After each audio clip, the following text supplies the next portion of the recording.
جس شخص کو نیکی کر کے خوشی ہو اور برائی کر کے پریشانی ہو تو سمجھ لو وہ مومن ہے۔ زیادہ مذاق کرنے سے انسان کی عزت چلی جاتی ہے اور لوگوں سے دشمنی پیدا ہو جاتی ہے۔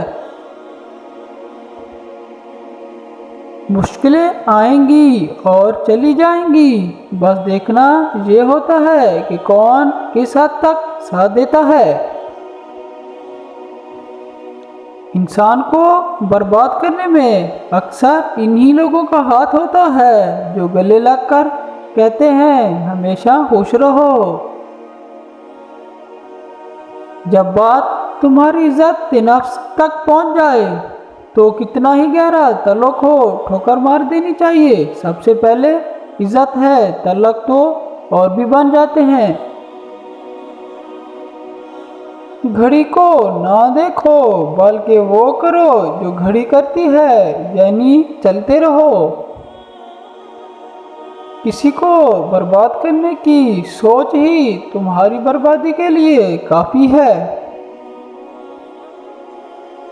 ہر رشتے کی قدر کریں اور خوب کریں، آخر ایک ایک کر کے سب نے ہی چلے جانا ہے، پیچھے بس حسرتیں اور یادیں رہ جاتی ہیں۔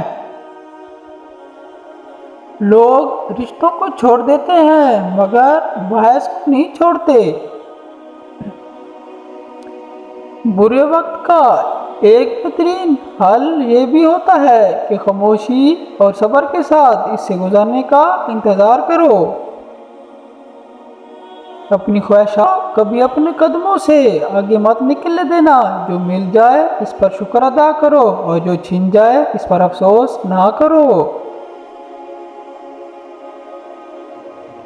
اگر یقین کامل ہو تو اللہ کا ہر فیصلہ دل کو سکون دیتا ہے۔ یہ کبھی مت سوچو کہ تم بہت نیک ہو، بلکہ یہ سوچو کہ تم صرف اللہ کے لیے پردے میں ہو۔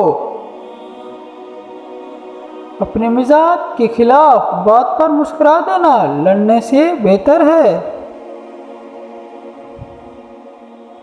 خوفناک لمحات وہ ہوتے ہیں جو ہر چیز میسر ہو سوائے ذہنی سکون کے۔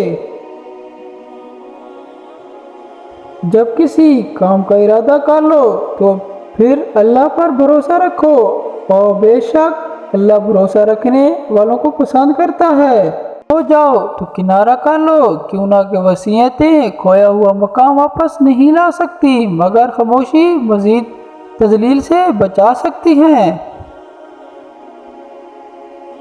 دنیا ان لوگوں کی وجہ سے تباہ نہیں ہوتی جو برا کرتے ہیں، بلکہ ان لوگوں کی وجہ سے ہوتی ہے جو سب کچھ دیکھتے ہوئے بھی خاموش رہتے ہیں۔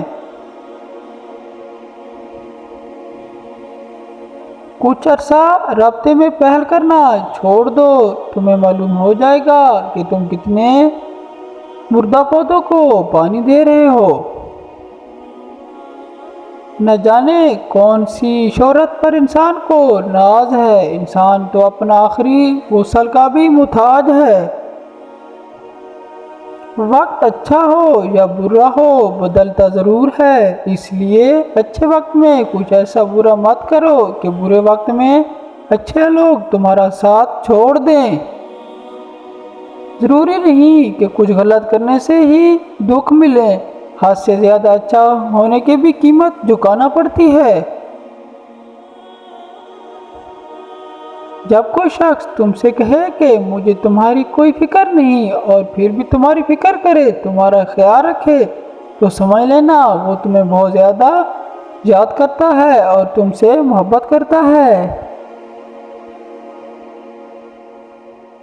حضرت علی نے فرمایا، مسکراہٹ روح کے دروازے کھول دیتی ہے، خاموشی غصے کا بہترین علاج ہے، شرم کی کشش حسن سے زیادہ ہے، نامکمل علم فساد پیدا کرتا ہے۔ اگر آپ کو یہ میری ویڈیو اچھی لگی ہو تو پلیز میرے چینل کو ضرور سبسکرائب کیجیے گا، ایسی مزیدار ویڈیو آپ کو دیکھنے کو اسی چینل پر ملتی رہیں گی۔ شکریہ۔